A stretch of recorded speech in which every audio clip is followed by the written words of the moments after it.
Hi. Right, we are ready for day one of making our bread. So I'm going to show you everything that you need for day one. First of all, you're going to need your scale, a bowl to mix everything in, a container to keep it in. You need water. You'll need sugar, so you can use any kind of sugar. Sometimes I use barley malt syrup. Depends how I feel on the day. Then you will need strong bread flour, and then you can use any other flour you like as well. So I'm going to use this all-purpose flour. Make sure that it's not self-raising, so plain all-purpose flour. And the last thing that you will need is salt, but not at this point. So let's get going. So I fed my starter earlier. It's lovely and active. You can see that it has, well, that's an angle, but it has doubled. So inside it's very, very bubbly. And we are ready to go. So the first thing you're going to do is get 300 grams of water. Put that in.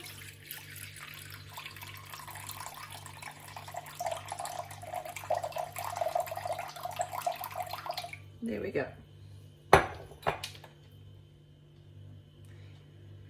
The next thing I'm going to do is take 100 grams of active starter.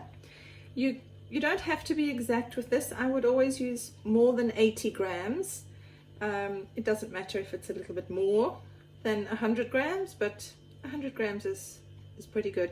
And you'll see how it has doubled in size. It's full of bubbles and it's floating on the water. So now we know that it's ready. And then your sugar. It doesn't matter about the sugar. It's all going to be consumed and it's food for the wild yeast. So don't worry too much about the sugar. If you want to use a barley malt syrup, you can put in a tablespoon, or you can put in 24 grams of sugar. Excuse the doggy. Right, sorry about that noisy nicky nack. I think he heard a bird or something outside. So what we want to do is just mix it all up. It doesn't have to be completely mixed, but just, generally like that. There we go, that's perfect. Right, now we come to adding the flour. So with any bread that I make, I always use half strong bread flour and then half of whichever other flour, plain flour, seeded flour, malt flour, almond flour. I've done rye, I've done whole wheat. They're all yummy. But I always have 250 grams of strong bread flour. There we go. Oh, let's just do that. It'll be quicker.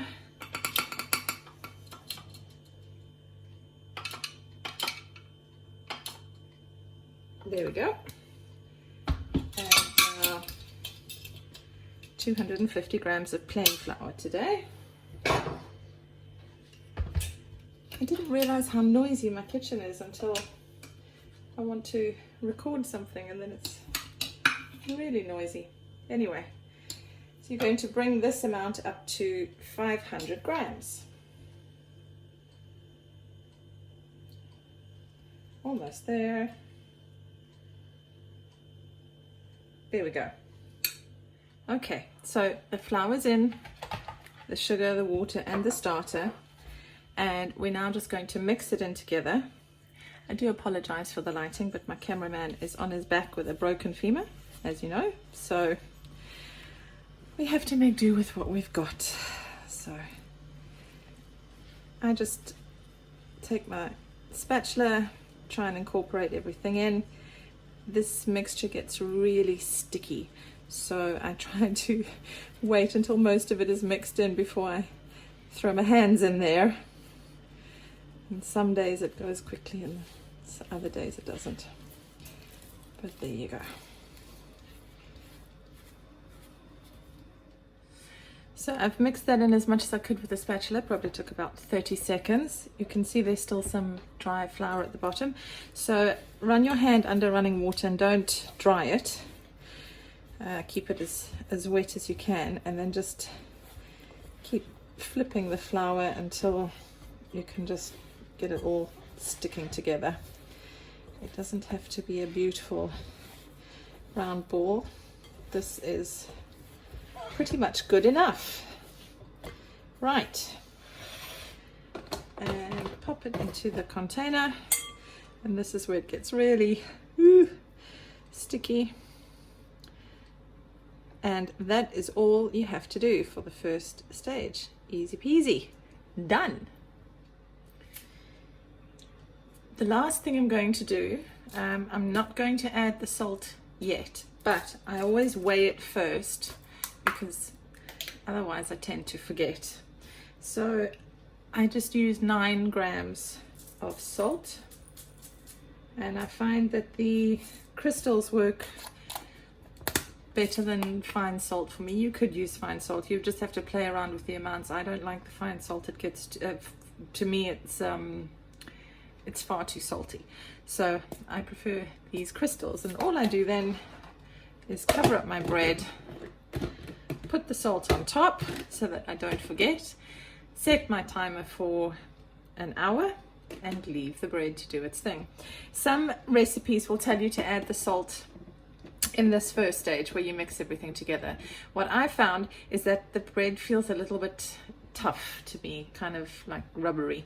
I don't know why that is. I think it's probably with the autolyzation process. Maybe, you know, the salt is drawing out the water. So a lot of sourdough bakers, they wait until the first autolyze is done, which is what I found works for me. So there we go. Okay, our dough's been sitting for an hour. That's what it looks like. So at this point we start the first stretch and fold. So this is when we add the salt. If you're going to add any other flavoring or anything to your bread, this would be the point that you do it. So the first thing is make sure that your hands are wet so that the dough doesn't stick, and then we'll get started. So I'll just wet my hands.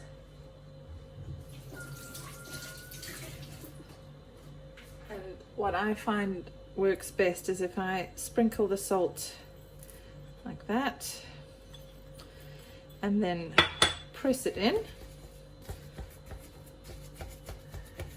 and then I start the stretch and fold. So I like to work in an anti-clockwise direction. I just pull the dough. You'll see it's quite wet and goopy. Stretch it and flop it over. You can do this on a board, but I just find there's less mess if I do it in a container. And once you've done this, it's all starting to come together now. So what I do is I will stretch it and then flick it over and then do the opposite direction. Like that. And there we go. That is all. So put the lid back on, leave it on the counter, same as before. Set the timer for 45 minutes and we're ready to go. All right, it's been 45 minutes, so we're going to do the next stretch and fold.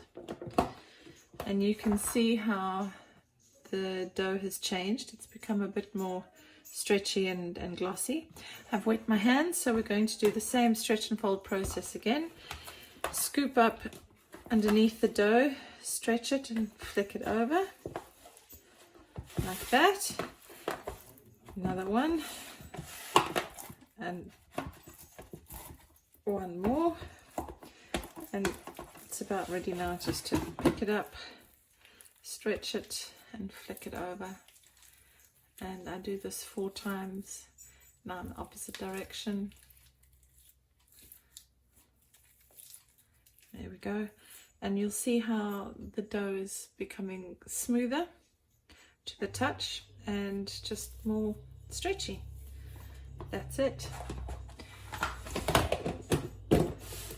done. Rest on the counter for another 45 minutes. All right, this is the final stretch and fold.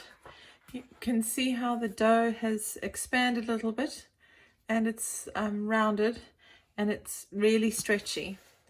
And you can see it's become quite glossy. So let me wet my hands.